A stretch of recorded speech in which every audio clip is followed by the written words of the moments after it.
ये है talks news network और आप देख रहे हैं पॉलिटॉक्स, राजनीति का कच्चा चिट्ठा। गृह राज्य मंत्री श्रीमान जी किशन रेड्डी जी, मेरे साथी गृह राज्य मंत्री श्रीमान नित्यानंद राय जी, राजभाषा विभाग की सचिव श्रीमती अनुराधा मित्रा जी, संयुक्त सचिव श्री जयप्रकाश अग्रवाल जी, उपस्थित सभी सम्मान्य सांसदगण, अधिकारीगण, हिंदी प्रेमियों, हिंदी साहित्यकारों, पत्रकार मित्रों, आज के कार्यक्रम में मैं हृदय से आप सभी का स्वागत करता हूं। आज हिंदी दिवस के दिन अवसर पर मैं देश के सभी लोगों को, सभी भारतीयों को जो देश और विदेश में बसते हैं, उनको हृदय से बधाई भी देना चाहता हूं और हिंदी से जुड़ने का आह्वान भी करना चाहता हूं। मित्रों, आज हिंदी दिन है, हिंदी दिवस है और जब हमारे संविधान के निर्माता हमारे संविधान को एक अंतिम स्वरूप दे रहे थे, इसका आकार बना रहे थे, उस वक्त कई सारी ऐसी चीजें थी जिसमें मत मतांतर थे, अलग अलग मत थे और स्वाभाविक रूप से इतनी सारी बोलियां, इतनी सारी भाषाएं, इतनी सारी विविधता, इतनी सारी संस्कृति को रखने वाला हमारा देश और इसकी राजभाषा का जब निर्णय करना हो तो स्वाभाविक है अलग अलग मत होने भी चाहिए, न हो तो ही आश्चर्य। परंतु जब संविधान निर्माताओं ने समग्र स्थिति का आकलन किया और आने वाले 1-2 सदी का दूरदर्शिता पूर्वक गहन अवलोकन कर चिंतन कर जब वो एक निर्णय पर पहुंचे तो पूरी संविधान सभा ने सर्वानुमत से हिंदी को राजभाषा के रूप में स्वीकार करने का निर्णय। और ये संविधान सभा देश के कोने कोने का प्रतिनिधित्व करती थी। कई सारे मूर्धन्य साहित्यकार अंदर थे, कई सारे कानूनविद थे, ढेर सारे लोक नेता थे, ढेर सारे सेवा की भेख धरने वाले सेवाभावी लोग थे, कई धर्माचारी अंदर बैठे थे और सभी धर्मों के प्रतिनिधि भी अंदर बैठे थे। इस सब ने इकट्ठा होकर हिंदी को राजभाषा के रूप में स्वीकार किया और मैं मानता हूं कि संविधान सभा का वो निर्णय आज देश में एकता और अखंडितता को कायम रखने के लिए इसका एक महत्वपूर्ण योगदान रहा है। मित्रों, जहां तक भाषा का सवाल है, मैं इतना जरूर मानता हूं कि भाषा की समृद्धि सबसे ज्यादा ईश्वर ने कृपा कर किसी एक देश को दी है तो वो हमारा भारत है, जिसको सबसे ज्यादा समृद्धि भाषा मिली। कई देश की एक भाषाएं होती है, 2-3 बोलियां होती है। ये देश इतनी विविधताओं और इतनी सांस्कृतिक विविधताओं से बना हुआ देश है, जिसके अंदर अंतिम जनगणना की बात करें तो 122 भाषाएं और 19,500 से ज्यादा बोलियां हैं। 19,500 से ज्यादा और 122 भाषाओं में से हमारी आधिकारिक भाषा की जो सूची प्रसिद्ध हुई है 8वीं सूची में, उसमें 22 भाषाओं को हमने मान्यता दी है। और यूनेस्को का एक सर्वेक्षण है, मगर इस प्रकार के सर्वेक्षण कभी अंतिम और सच नहीं हो सकते, कोई भी करे नहीं हो सकती। इसमें यूनेस्को का कोई दोष नहीं है। इनके हिसाब से लगभग 6,000 भाषाएं दुनिया में बोली जाती हैं। 6,000 भाषाओं का अस्तित्व है। परंतु मित्रों, मैं आज एक बात जरूर कहना चाहता हूं आज हिंदी दिवस के अवसर पर हम सब ने आत्मचिंतन, आत्म अवलोकन करने की भी जरूरत है। कई सारे देश ऐसे हैं दुनिया में जिनकी भाषाएं लुप्त हो गई, भाषाएं गंवा बैठे, अपनी भाषाओं को आज वो छोड़ चुके। और जो देश अपनी भाषा छोड़ देता है वो अपने अस्तित्व को कभी कायम नहीं रख सकता। भौगोलिक अस्तित्व हो सकता है, शायद उसका सदियों तक चले, परंतु इसका विचार प्रवाह, उसकी सांस्कृतिक अस्तित्व वो नहीं बचा सकता, क्योंकि भाषा ही है जो व्यक्ति को अपने देश के मूल के साथ जोड़ती है, अपने विचार प्रवाह, देश के विचार प्रवाह के साथ जोड़ती है, अपनी संस्कृति के साथ जोड़ती है। हर बच्चे में ईश्वर बुद्धि देता है, बुद्धि के साथ स्वभाषा से श्रुति और स्मृति के माध्यम से ज्ञान अर्जित करता है। बुद्धि में ज्ञान मिलता है तो धारणा बनती है, धारणा में अनुभव और विश्लेषण मिलता है तो मेघा बनती है। बुद्धि, धारणा और मेघा ही संस्कृति की रचना करते हैं, संस्कृति का वहन करते हैं। और जो देश स्वभाषा खो देता है, जो देश अपनी बोलियां खो देता है, वो देश अपनी संस्कृति और अपने संस्कारों का जतन नहीं कर सकता। मुझे कई बार अनेक देशों के लोगों को मिलने का अवसर मिला है। जब मैं उनको पूछता हूं कि आपके देश की भाषा कौन सी है, बड़े शर्म के साथ वो कहते हैं कि हम अंग्रेजी बोलते हैं। कई सारे देशों को तो उनके देश की भाषा तक याद नहीं। कई सारे देशों में नाम देकर यहां कोई अनुचित इस प्रकार का प्रयास करना नहीं चाहता जिससे किसी को नीचा देखना पड़े, परंतु मैं ये बात आज की युवा पीढ़ी को और आज के भारतीय समाज को इसलिए कहना चाहता हूं कि हमें भी आत्मचिंतन और आत्मावलोकन करने की जरूरत है।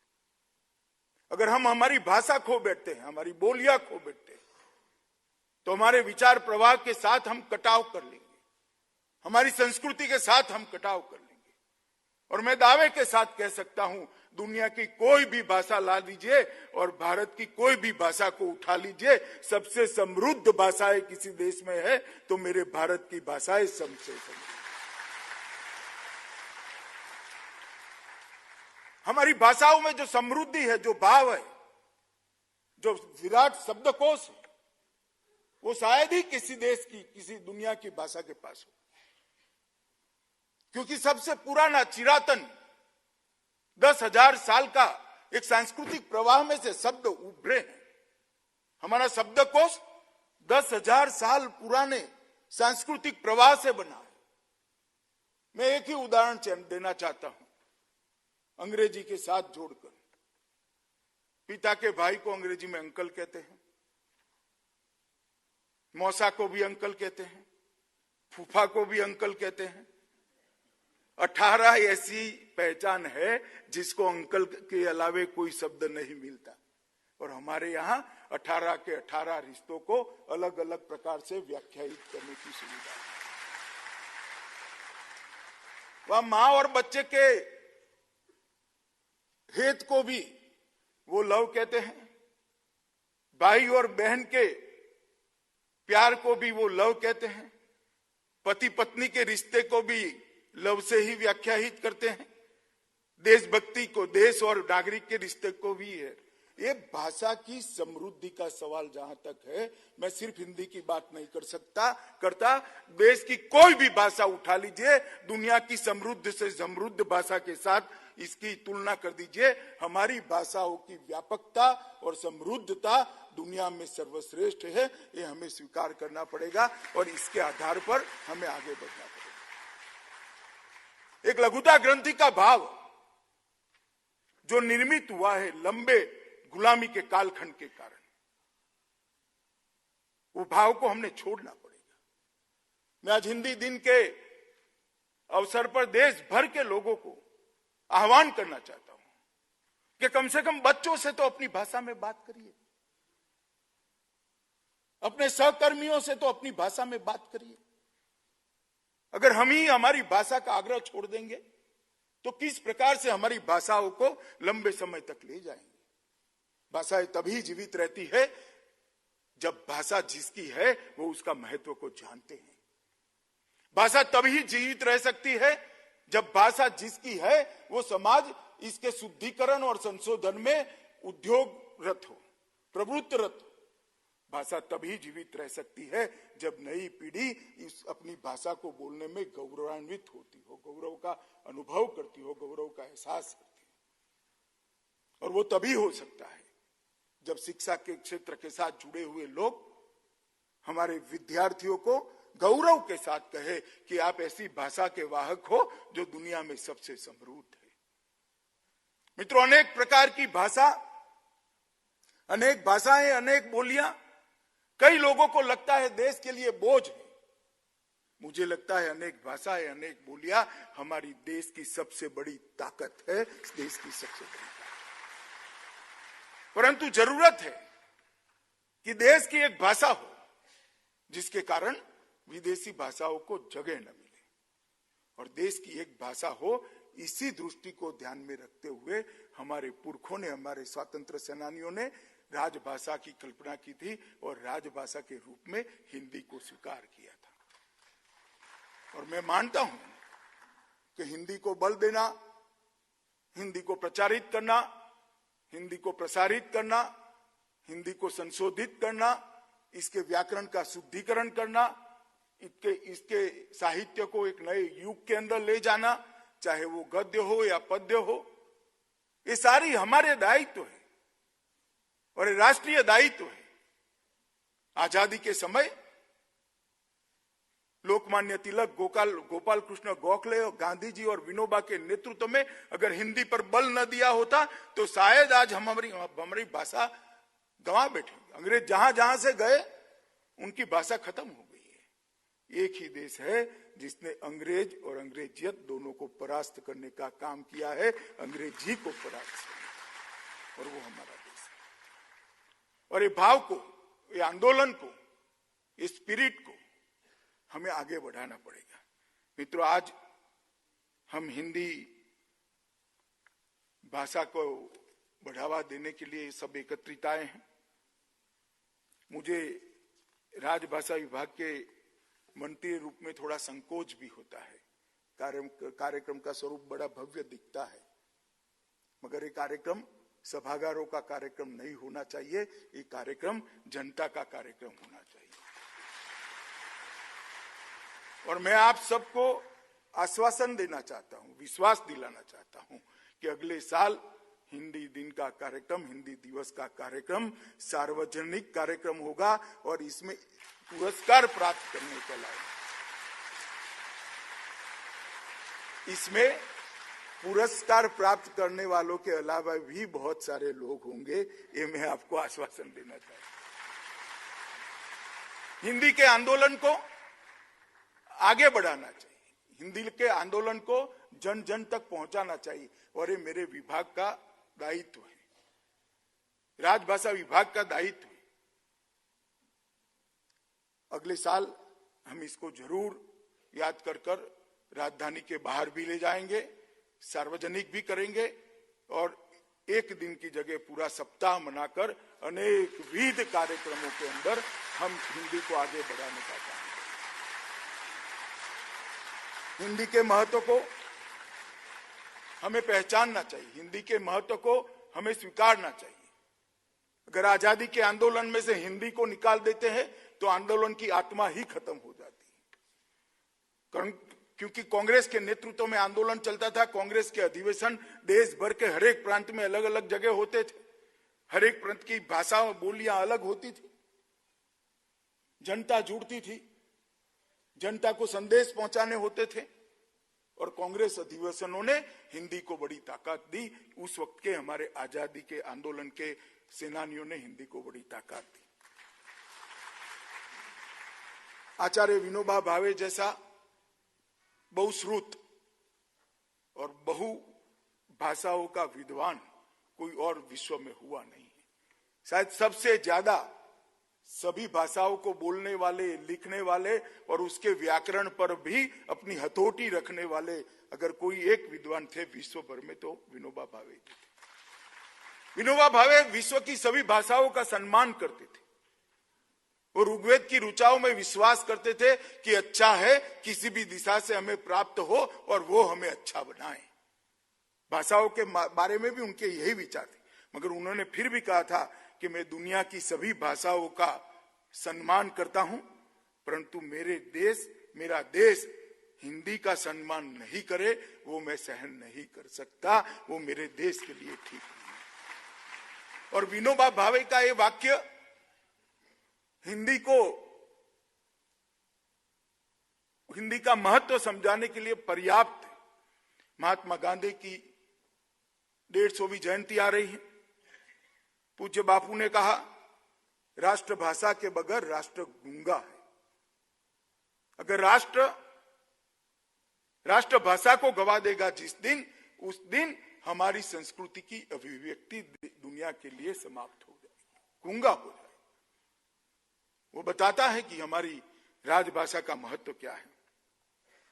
सरदार पटेल जिन्होंने देश को एक बनाया, अखंड बनाया, 630 से ज्यादा रियासतों को जोड़ने का काम किया, और आज भारत माता का जो स्वरूप हमारे सामने है उसको लाने में जिनका बड़ा योगदान रहा है, उन्होंने कहा देश को एक और सशक्त तभी बना सकते हैं कि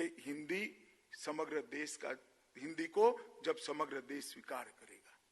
ये बताता है कि कितना महत्व हिंदी का। डॉक्टर लोहिया जिन्होंने एक अलग विचारधारा देने का प्रयास किया, समाज के पिछड़े वर्गों को उनके सशक्तिकरण के लिए, उनको उनके अधिकार दिलाने के लिए पूरा जीवन खर्च किया। लोहिया साहब ने भी कहा कि हिंदी के बिना लोकराज संभव नहीं है, क्योंकि शासन की भाषा वो ही होनी चाहिए कि शासन जिसके लिए हो। लोकतंत्र में शासन लोगों के लिए होता है। अगर शासन की भाषा लोग नहीं समझ सकते हैं तो लोकतंत्र का कोई मतलब नहीं है। लोहिया जी जैसे चिंतक ने हिंदी के लिए कहा है, हम सब के लिए ये बहुत महत्वपूर्ण है। पुरुषोत्तम दास टंडन जिन्होंने न केवल संविधान सभा, सार्वजनिक जीवन के सारी सूचिताओं को बनाने के लिए टंडन जी का बहुत महत्वपूर्ण योगदान था। सार्वजनिक जीवन का कार्यकर्ता कैसा होना चाहिए, टंडन जी ने बहुत अच्छे से व्याख्यायित किया था। हमारी संविधान सभा की हर डिबेट में टंडन जी का योगदान है।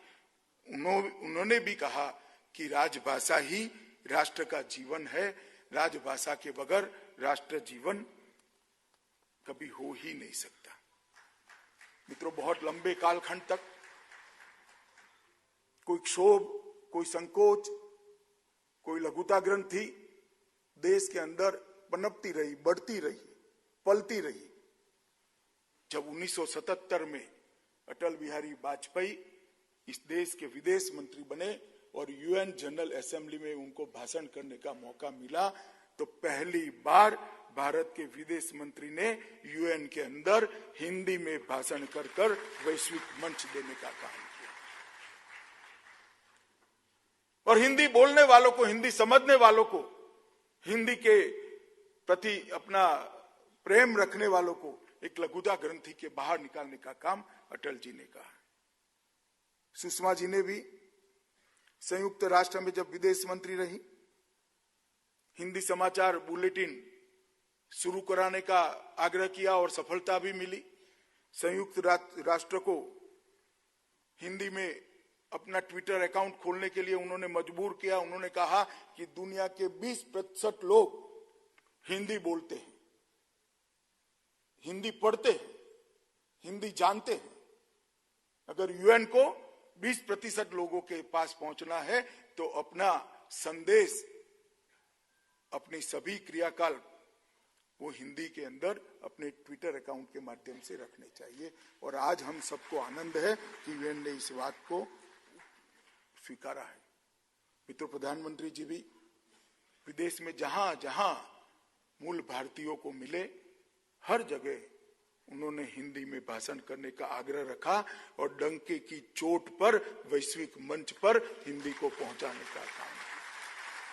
यूएन की जनरल असेंबली को जब उन्होंने संबोधित किया, तब भी असलिखित हिंदी में, धारा प्रवाह हिंदी में अपना भाषण कर कर दुनिया को हिंदी का परिचय कराने का काम किया। और दावोस के अंदर अंग्रेजी के अलावे, इतने सालों से दावोस आर्थिक परिषद चलती है, अंग्रेजी के अलावे अपनी भाषा में बोलने वाले पहले राष्ट्राध्यक्ष बनने का सम्मान भी श्री नरेंद्र मोदी को। और मेरा सबको आग्रह है कि दावोस के अंतर्राष्ट्रीय आर्थिक परिषद जो दावोस की हुई, इसके नरेंद्र मोदी जी के हिंदी भाषण को सबने सुनना चाहिए। भारत के आर्थिक चिंतन को उन्होंने अपनी भाषा में बहुत सुंदर रूप से दुनिया के सामने रखा और किसी को थोड़ा सा भी नीचा दिखाए बगैर अपने आप को कितनी ऊंचाई तक ले जा सकते हैं, उसका उदाहरण वो भारत हिंदी में उनका भाषण। विश्व को समझाया कि हमारा चिंतन, चाहे वो अर्थव्यवस्था के बारे में हो, चाहे संस्कृति के बारे में हो, चाहे भाषाओं के बारे में हो, वो मूल चिंतन है। हमारे पास दुनिया को देने के लिए बहुत कुछ है, ये बताने का प्रयास गौरव के साथ हमारे प्रधानमंत्री जी ने किया। यहां बहुत सारे सचिव बैठे हैं। मैं गृह मंत्रालय में काम करता हूं, गृह मंत्री हूं। मेरे आने के बाद 10 दिन तक एक भी फाइल हिंदी में नोटिंग करने वाली नहीं आई थी, और आज कम से कम 60% फाइलें हिंदी में नोट बनाकर आई। अगर ये बदलाव हर विभाग करे, अगर ये बदलाव हर व्यक्ति करे, तो मुझे लगता है हिंदी को एक लंबा आयुष्य देने में और हिंदी को बढ़ाने में हम सब सफल होंगे।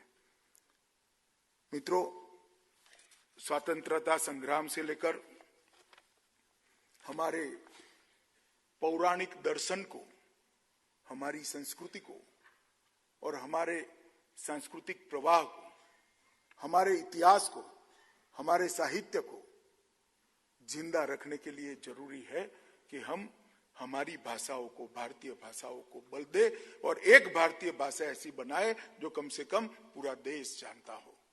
मैं अभी अभी उत्तर पूर्व के राज्यों से आया हूं। उत्तर पूर्व के राज्यों में मुझे बहुत आनंद हुआ जब मैंने उत्तर पूर्व विकास काउंसिल की मीटिंग में ये सुना कि उत्तर पूर्व के राज्यों के अंदर हिंदी सीखने के लिए सब प्राइवेट ट्यूशन रखना शुरू किए हैं। मित्रों, हमने तय किया है कि उत्तर पूर्व के सभी राज्यों में हिंदी केंद्र सरकार के आग्रह पर हर बच्चे को हिंदी पढ़ाई भी जाएगी, सिखाई भी जाएगी और बोलना भी सिखाया जाएगा। पूर्वा उत्तर पूर्व आज हिंदी को स्वीकारने के लिए तैयार हुआ है। हिंदी के लिए ढेर सारे लोगों ने पुनः जागरण के लिए विशेष प्रयास किया है। केशव चंद्र सेन, राजा राम मोहन राय, महर्षि दयानंद सरस्वती, लोकमान्य तिलक, सुब्रमण्यम भारती और भारतेंदु हरिश्चंद्र, महादेवी वर्मा, जय शंकर प्रसाद, सूर्यकांत त्रिपाठी, निराला, सुमित्रानंदन पंत, बच्चन जी, ढेर सारे लोगों ने हिंदी को बल दिया है। और नीरज जैसे लोगों ने हिंदी पिक्चर में भी शुद्ध हिंदी का आग्रह रखकर गीतों को शुद्ध हिंदी में लिखकर एक संदेश भेजने का प्रयास। नीरज जी की कविताएं देखिए आप, कहीं पर किसी प्रकार का इसके अंदर घालमेल आपको दिखाई नहीं देगा। आज किसी हिंदी क्षेत्र में जन्मे हुए बच्चे को, हिंदी माध्यम में पढ़े लिखे बच्चे को भी खड़ा कर दीजिए और कह दीजिए कि 40 मिनट एक भी अंग्रेजी का शब्द प्रयोग करे बगैर हिंदी भाषा में धारा प्रवाह भाषण देना है या बोलना है, तो वो नहीं बोल सकेगा। ये पूरे हिंदी प्रेमी जो बैठे हैं उसमें से भी कोई नहीं बोल पाएगा। इतना प्रभाव हम पर बढ़ गया है। मैं तो शिक्षाविदों को कहना चाहता हूं कि ऐसी वक्तृत्व स्पर्धा का आयोजन करे जिसमें बच्चों को केवल और केवल हिंदी में बोलना है, और जो एक भी शब्द प्रयोग हिंदी के अलावा कोई भाषा का नहीं करेगा उसको नंबर 1 दिया जाएगा। इतने आग्रह के साथ हिंदी की दिशा में हमने आगे बढ़ना चाहिए, हिंदी को एक नई दिशा देनी चाहिए। मित्रों, मैं ढेर सारे नेताओं ने हिंदी के लिए बहुत कुछ कहा है, परंतु मैं इसमें जाना नहीं चाहता। हिंदी के क्षेत्र में ढेर सारा काम बाकी है, कानून और न्याय के क्षेत्र में, औषधीय विज्ञान के क्षेत्र में, इंजीनियरी विज्ञान के क्षेत्र में, ढेर सारे क्षेत्रों में हिंदी को पहुंचाना बाकी है। मगर लड़ाई यहां तक आई है तो वो जंग भी जरूर जीतेगी, इसका मुझे भरोसा है। मैं आज मंत्री बनने के तुरंत बाद ही हिंदी दिन आया है। मैं आप लोगों को इतना विश्वास जरूर दिलाता हूं कि 2024 में जब हम फिर से चुनाव में जाएंगे तब हिंदी बहुत बड़ा मकाम हासिल कर एक बहुत बड़ा अंतर काटकर सम्मान के साथ, और ये राजभाषा विभाग का दायित्व है, और ये दायित्व के निर्वहन में हमारी सचिव से लेकर सभी कर्मी राजभाषा विभाग के कटिबद्ध है, दृढ़ निश्चयी है, और हम हिंदी को हर एक क्षेत्र में पहुंचाने का प्रयास भी करेंगे। और हिंदी बढ़ाने का मतलब ये कभी नहीं हो सकता कि किसी और भाषा का द्वेष कर हिंदी को बढ़ाया जाए। आज तक हिंदी सह अस्तित्व में ही बढ़ी है, आगे भी हिंदी सह अस्तित्व में ही बढ़ेगी। देश की सभी भाषाओं का सम्मान करते हुए हम हिंदी को सर्वप्रथम सर्वस्वीकृत भाषा बनाने की दिशा में आगे बढ़ेंगे। मित्रों, आज हिंदी दिन के कार्यक्रम में आप सब इतनी बड़ी संख्या में उपस्थित हुए हैं। बहुत सारे पत्रकार बंधु भी आए, छायाकार मित्र भी आए हैं।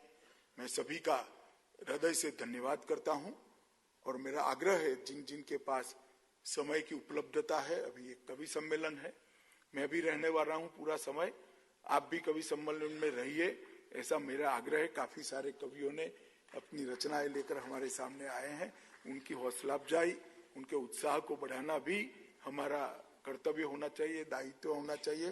फिर एक बार पूरे देश को और दुनिया भर में रहते हुए भारतीयों को हिंदी दिवस की बहुत बहुत शुभकामनाएं देकर मेरी बात को समाप्त करता हूं। भारत माता की। ये है टॉक्स न्यूज नेटवर्क और आप देख रहे हैं पॉलिटॉक्स, राजनीति का कच्चा चिट्ठा।